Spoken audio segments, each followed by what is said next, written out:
Is this the dagger?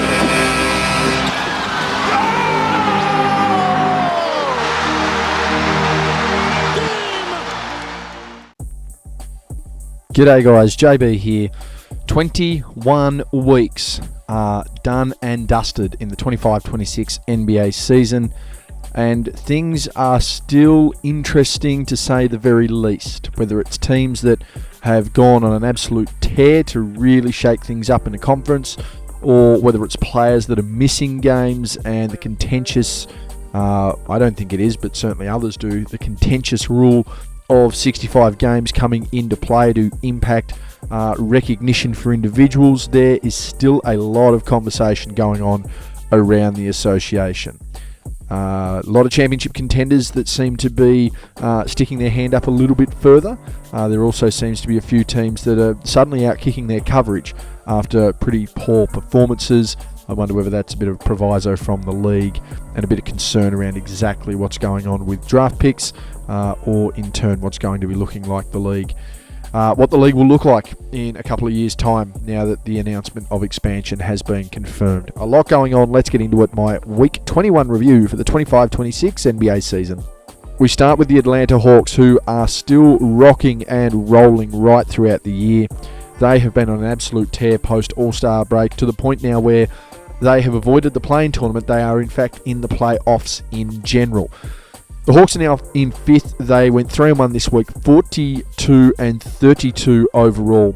Gilgeous-Alexander Walker, their best player this week, 21.3 points, 3 rebounds, 3.5 assists, 1 steal and 1.3 turnovers. 54% from the field, 40% from deep and 95.5% from the free throw line. And Gilgeous-Alexander Walker is not going to get the recognition he should get this year, but he has been one of the most improved players in the league, and that has been huge as far as impacting the record there for the Hawks. I should say that's actually 41-32. Reading from the wrong page there. 41-32 record, 5th overall. As I said, Gilgeous-Alexander Walker, one of the most improved players in the league. And a big part of why Atlanta has had such success this year. We'll see if they can keep this win streak up and see exactly where they can finish in the East. The Boston Celtics, 48-24 overall, 2-1 weekly record. They remain sitting in 2nd. The Knicks are hot on their tail in 3rd. But Boston just managing to keep that chemistry and just getting some good players back at the right time of year. Jaylen Brown, 3 games played this week for the Celtics and had a really nice week as well. 30 points, 7 rebounds, 6 assists, 0.7 steals on 3 turnovers. We have consistently seen Jaylen Brown doing this all year. And consistency is the factor. Of course, in a few days I will have my updated MVP race, and you'll see what I mean about consistency being the factor. Low shooting this week, 42.4 from the field, but 35.7 from deep, still respectable. 87.9 from the free throw line, still getting it done. There are some concerns at the moment that Jason Tatum appears to have upped his jump shot, or certainly changed his jump shot, which is resulting in some lower percentile shooting. To be fair, the guy's just come off an Achilles. There's a fair chance he's done a lot of upper body work. Once he gets his legs under him, I wouldn't be too concerned about his jump shot.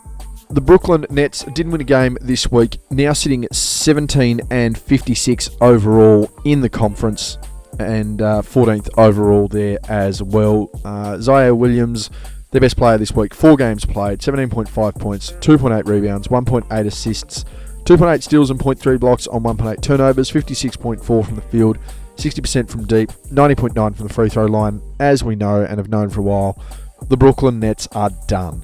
Over to the Charlotte Hornets, an undefeated record again this week. They are 38-34 overall, comfortably sitting 9th in the conference.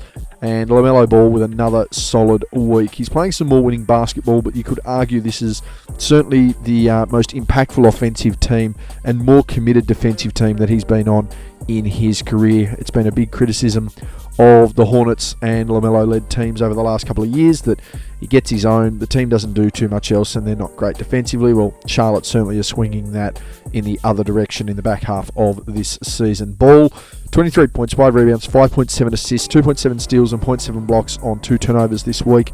47.9 from the field, 45.7 from deep, and 87.7 from the free throw line. People forget the work that they had to put in to get this far into the season. It has taken them some time, but eventually the winning has paid off. And if they're lucky enough, they could even sneak into an 8th seed here. A team that's not going to be sneaking in anytime soon, though, is the Chicago Bulls. They are 29-43, 12th in the conference, tied for 11th technically, but when you're 4 games above 500 in the play-in, your season's over. Josh Giddey, 3 games this week, 15.7 points, 7.3 rebounds, 14.7 assists, to go with a steal and 1.3 blocks on 3.7 turnovers, so it's not a bad box score, but 42.1 from the field isn't great either. 36.8 from deep, 100% from the free throw line. The Bulls are done. Over to the Cleveland Cavaliers. They are not done, and they are being led right now from, well, it doesn't matter who takes the floor, because whoever takes the floor is certainly front and centre of this team. This week it was James Harden, who was in a more comfortable position, and certainly one of the more rounded teams that he's had over the last 5 years. Cleveland, 3-1, as I mentioned, 45-28, 4th in the conference. Harden this week, in the 4 games that he played, 25 points, 6.3 rebounds, 8 assists, 1 steal and 1 block on 3.5 turnovers, 45.5 from the field, 48.6 from deep, and 88% from the free throw line. Of course, the concern always has been and always will be, what does James Harden look like in the postseason? Because that's going to be the ultimate conversation around where he is and what he does for this Cleveland team. If the floor that he is very much known to be in, which is the bottom of the basement in the postseason, appears once again, yep, we're in a fair bit of trouble there as far as the Cleveland Cavaliers. If he's able to produce this as a third option, and you see Mobley and Mitchell lift, Cleveland could be a hot start out in the East. The Detroit Pistons remain the number 1 seed in the East, 52-20. They were 50 before 20. One of 3 teams to do that this season, which really puts them in good stead. They are still without Cade Cunningham with the collapsed lung, but a really nice week for them. 3-1, as I mentioned, 52-20 overall, remaining number 1. They are 4 games clear with 10 games to go. They are going to take some catching. Essentially, they're going to have to pretty much lose all of their games moving forward if they're going to drop the 1 seed. Jalen Duren has been huge. He was an all-star this year. He deserves that confirmation, and he's going to be really pushing up there for All-NBA honours. I don't think he gets there. I think there are quite a number of people ahead of him, but that's not to undersell his season. He has been great. 23.3 points, 10.5 rebounds, 1.8 assists, 0.8 steals and 0.5 blocks on 2.5 turnovers, 60.8 from the field, 86.1 from the free throw line. He is keeping Detroit in touch, and that has to have some respect somewhere around the league. Over to Indiana.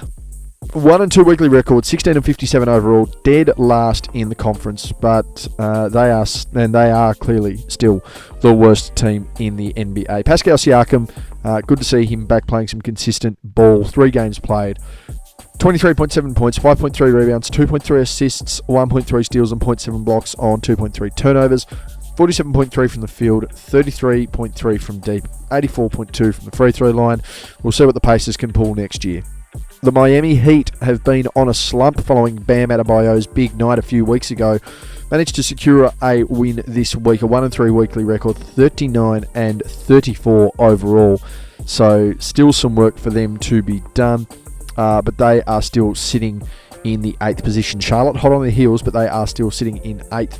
Bam, their best player this week in the 4 games played, 23.8 points, 11 rebounds, 4.3 assists, 1.5 steals and 0.5 turnovers. Shooting left to be desired, 42.1 from the field, 25.8 from deep, 79.9 from the free throw line. Bam, one of the few players that has actually come out and had a conversation around the expansion announcement this week.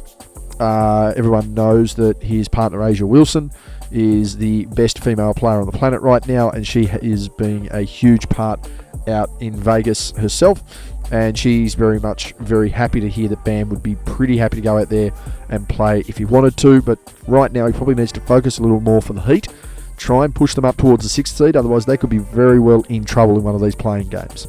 The Milwaukee Bucks, if I can get that one out properly, a 1-3 weekly record, 29-43 overall, tied for the 11th seed with the Bulls.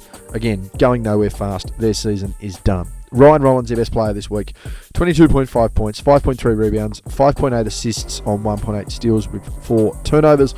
I didn't mind the splits at 47.9 and 41.9 respectively from the field and deep, adding in 75% from the charity stripe. But again, the Bucks are done for season 25-26. A team that is not done and has made a bit of a resurgence over the last couple of weeks. They are now really starting to push, only half a game back from that 2nd seed. a chance to, not necessarily live right up to the hype, but certainly at least get back to a conference final. The New York Knicks, undefeated this week, 48-25, third in the East, and Karl-Anthony Towns has been playing some good basketball post All-Star break. He's going to be key if the Knicks are going to have any extended success. I think it just needs to be precautionary, knowing that the absolute best that this team plays at is when Jalen Brunson is steering the car in the right direction. Towns this week, though, in the 3 games he played, 24.3 points, 15 rebounds, 1.7 assists, 0.7 steals on 2.7 turnovers. That's the kind of form that we saw him in last year that, for me, had him as a lead MVP candidate and certainly had him right up there in All-NBA conversations. 52.2 from the field, 36.4 from deep, 91.3 from the free throw line. There's no doubt that Karl-Anthony Towns at his size brings a huge dynamic when his shooting is on, but it is a matter of consistency for the big cat. Speaking of consistency, that's exactly what Orlando need to start finding. They are 4 games above 500. They are well and truly clear of their opposition as far as sitting in the 10th seed, but the problem is they are sitting in the 10th seed. They are in the play-in tournament, and that is not what they need right now, considering the form that they can have. Of course, injury concerns to Franz Wagner have always been the worry this year, but at times they have shown that they can get by without him. Now's the time not to be able to do that. Paolo Banchero, the best player this week in the 4 games that he's played, and he has certainly had a very hot, cold season compared to the player that we know that Paolo can be. 27.8 points, 4.5 rebounds, 6 assists, 1.5 steals, and 0.8 blocks on 4 turnovers. 43.4 from the field, making a third of his attempts from deep, and 86% from the free throw line. Strangely enough, this team has looked at its best when Desmond Bane has been in control this year. I'm not saying Banchero gives that up because he is about to get paid very, very soon, but you do need to consider who got you to the dance right now and certainly what has worked in a turbulent time this season. Philadelphia 76ers had a nice bounce back week. They are 7th and pushing towards the 6th seed. They've had a slump over the last few weeks without Tyrese Maxey, who has certainly been their best player this year. But this young man right here, VJ Edgecombe, one of the better rookies on the season, certainly a top 5 rookie on the season, had the best rookie debut of anyone in recent history. A massive, massive week for him, leading Philadelphia to 3-1. They're now 40-33, as I mentioned, 7th overall in the conference. Edgecombe with one of the more rounded weeks of his season, and certainly one of the more rounded weeks for any rookie this year. 29.3 points, 8 rebounds, 6.3 assists, 1.3 steals and 1.3 turnovers, 54.8 from the field, 48.4 from deep, and 83.3 from the free throw line. Joel Embiid and Paul George back this week as well. If they can get Maxey back, in the last 5 games, it'll be really handy. But the other concern of that is the injuries and inconsistencies of the 2 I just mentioned, which could very well determine the fate of the 76ers this year. Over to Toronto, they are still in the top 6. They have fallen away from that top 4 that we thought they might end up being early on in the year, but they are still there and still competing. A 40-32 record for them, 6th overall in the conference. Scotty Barnes, again, continuing to make a case as one of the all-defensive candidates this year. I think Defensive Player of the Year is well and truly locked up, and it has been since the All-Star break, but Barnes certainly has been a mention among those players. 15.3 points, 7 rebounds, 9 assists, 1.8 steals, and a block to go with 2.5 turnovers. 56.3 from the field, 30% from deep, and 66.7 from the free throw line. You've got Brandon Ingram, who works as a great second option. You've got Quickly and Barrett, who work great at 3rd and 4th options. But the guy that you need to be leading your team on both fronts here for Toronto is Barnes, former Rookie of the Year, and again has continued to put his game up a level each year. Has All-NBA candidacy about him, has All-Star potential about him consistently, that is. And he is one of the leading defenders in the league for a guy who is a more qualified star player. So the Raptors have a good one here. They just need to utilise it. Speaking of utilisation, that's certainly not going to the forefront here for the Washington Wizards, and that's understandable. 17-55 for the season, 1-3 overall this week, and they're 13th in the conference. Jaden Hardy in 4 games played for the Wizards, 17.3 points, 1.5 rebounds, 1.3 assists on 2 turnovers. Shot 50% from the field, 48.6 from deep. Didn't make or attempt a free throw. Yeah, the Wizards suck. They're one of the worst teams in the league. Over to Dallas, who are well and truly out of contention. Didn't win a game this week.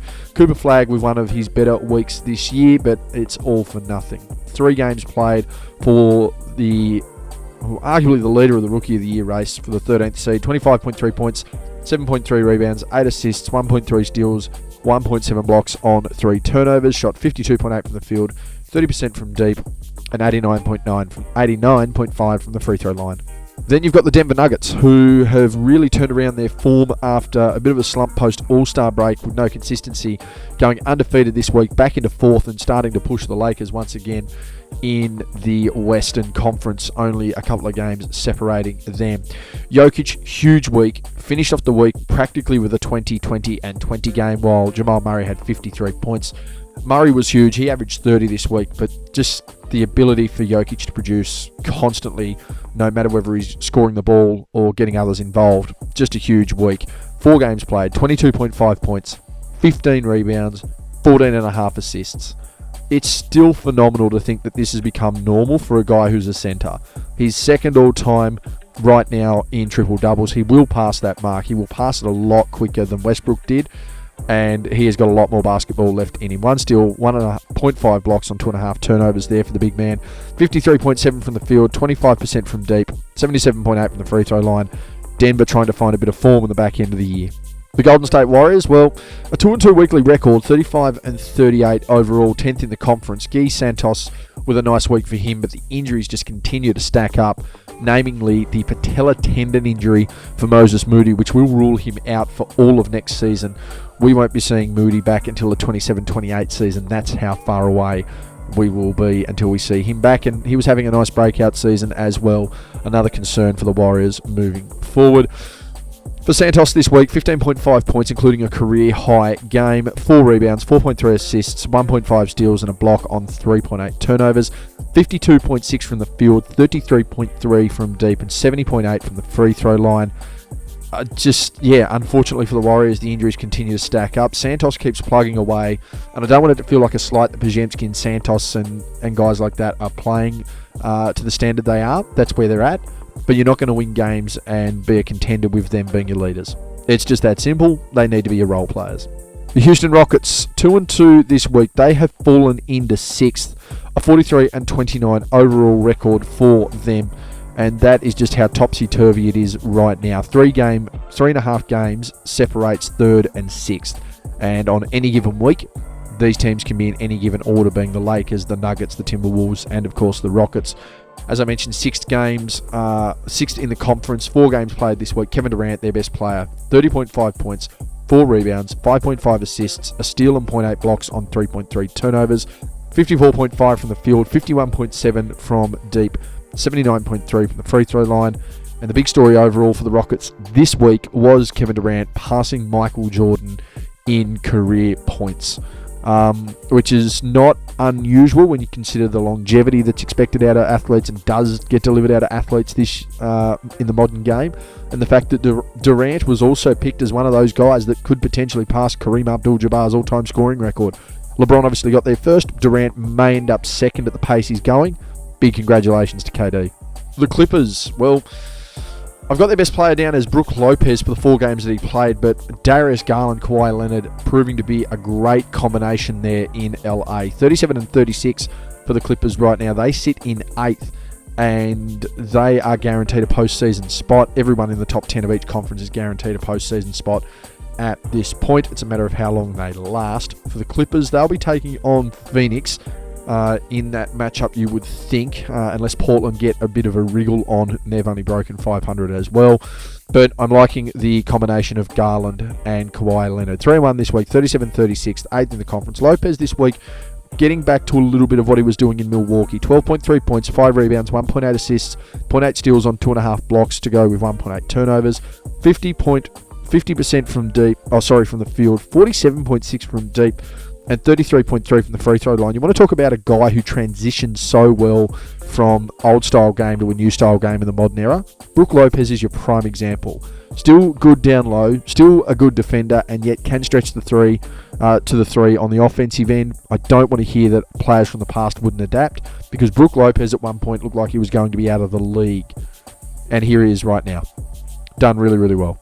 Speaking of LA, this team has been firing on all cylinders, managed to snap a 9-game winning streak this week with a tough loss, but 47-26, they have really established themselves clearly as one of the other contenders in the West, obviously below the two leading contenders in Oklahoma City and San Antonio, who are into a really deep battle right now for first and second in the conference. But the Lakers, they are sitting in third, 3-1 weekly record, 47-26, and it's behind the play of Luka Doncic, who has really shot up a lot of MVP boards, mine included, but he has certainly shot up a lot for some MVP leaderboards across the league. 4 games played this week. His month of March numbers are going to be ridiculous. I can't wait to see them at the end of it. 42 points, 6.3 rebounds, 6 assists, 3.3 steals, and 0.3 blocks on 3.5 turnovers. He has been ridiculous for the Lakers, and a big part of them getting back to that top 3. 47.1 from the field, 35.2 from deep, 80.4 from the free throw line. He certainly has lifted the potential ceiling of this team with this month. And then you go to the other side of things, and you've got the Memphis Grizzlies, who are sitting in 11th, sitting in 12th, I should say, and just haven't done much compared to where we thought they would be after a fire sale and no real form from there. Didn't win a game this week, 24-48 overall. Tyler Burton, their best player, 14.8 points, 4.8 rebounds, 1.3 assists, 0.8 steals, and 0.3 blocks on a turnover. 46.2 from the field, 43.5 from deep, 100% from the free throw line. Let's hope they do something in the off-season. To the Minnesota Timberwolves, who continue to hang about and still be around the mark, annoying all these other teams I've mentioned in the Lakers, the Nuggets, and the Rockets.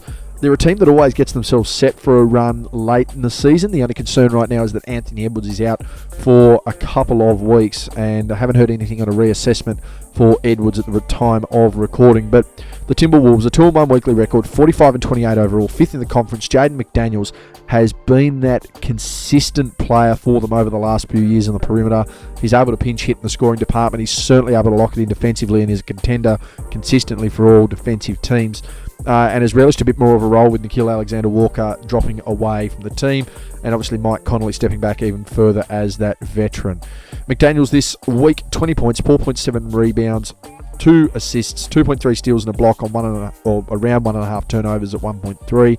Really effective from the field though, 52.2% overall and 50% from deep. 2/3 of his free throws, you'd like to see that up, but keeping Minnesota in contention has been crucial. Speaking of teams that aren't in contention but somehow lifted their record, knowing that their draft picks are probably a little compromised and could cause some concerns in the postseason for them if they don't do anything about it. The New Orleans Pelicans, a 1-2 weekly record, 25-48 overall, 11th in the conference, done as a dog's dinner. Zion Williamson, as healthy as he has been, quote-unquote, been this year. Again, there are still apparently dietary concerns going on with Zion. I can't confirm it, but there have been some genuine reports there. 20.7 points, 5 rebounds, 2.7 assists, 1.7 steals, 0.3 blocks and 1.3 turnovers. 74.2 from the field, didn't attempt a 3, 66.7 from the free throw line. The Pels are done. A team that isn't done though and now has some serious competition at the very top of the conference is the Oklahoma City Thunder. They are only 2 games clear of the San Antonio Spurs in first position, and I say that with both teams certainly a chance to win 60 and the Thunder a chance to win 65 games. 57-16 overall. Shai Gilgeous-Alexander still their best player this week. 31.7 points, 3.3 rebounds, 6.7 assists, 1.3 steals and 0.7 blocks on 3.3 turnovers. Really effective shooting for him this week. 69.2 from the field, 50% from deep and 78.3 from the free throw line. Again, for the Thunder, they just have to try and maintain themselves where they can, because the Spurs are hot and they do have a winning record against them. As I said, I think it's still crazy for me to consider, because I still feel that the Thunder are clearly the favourites, but at the end of the day, when you have a matchup problem, you have a matchup problem, and the last thing you need is to be dealing with that matchup problem in the postseason. But again, the Thunder, they're doing okay, they're pushing through where they can, and you would think that they are still a safety to finish with the best record in the league. The Phoenix Suns, back-to-back 1-3 weekly records. They've been in a bit of a slump, but because of their clearance ahead of everyone else in the play-in tournament, they have still been consistently the 7th seed in the league. 40-33 overall for them, despite the record this week. And Jalen Green trying to assist where he can. He had a terrible run of injuries when he returned to Phoenix, but nonetheless he is lifting now. 20.5 points, 5 rebounds, 4.8 assists, 0.3 steals and 0.3 blocks on 2.3 turnovers. 46.2 from the field, 37.5 from deep and 68.4 from the free throw line. For me, this was a guy who really pushed himself into the upper considerations of players last year. The postseason certainly hurt that reputation, and injuries I think have determined that he's going to be back down the pecking order for some time. But when you look at the performance that Green had consistently for Houston throughout the regular season last year, there's a reason Phoenix were very happy to have him. I think if he can get healthy, I think if you throw Dylan Brooks back into the equation, Phoenix are a very much more appetising team. Again, I wouldn't be shocked to see someone like a Sabonis playing for the Suns next season. Over to Portland, who have brought themselves back to 500, and just when you thought 500 was going to be enough to really contend, they now have to deal with the fact that the Clippers and the Suns are still above them, and the Clippers have Kawhi Leonard in some of the best form of his career. But the Blazers, 3-1 weekly record, they have wrestled themselves back into the play-in tournament, back to 500. They have outkicked their coverage from last year, which is good to see. Ninth in the conference, Denny Avdia, again, playing really, really well, was a guy who was right up there in my MVP conversations before injury and other things came into play.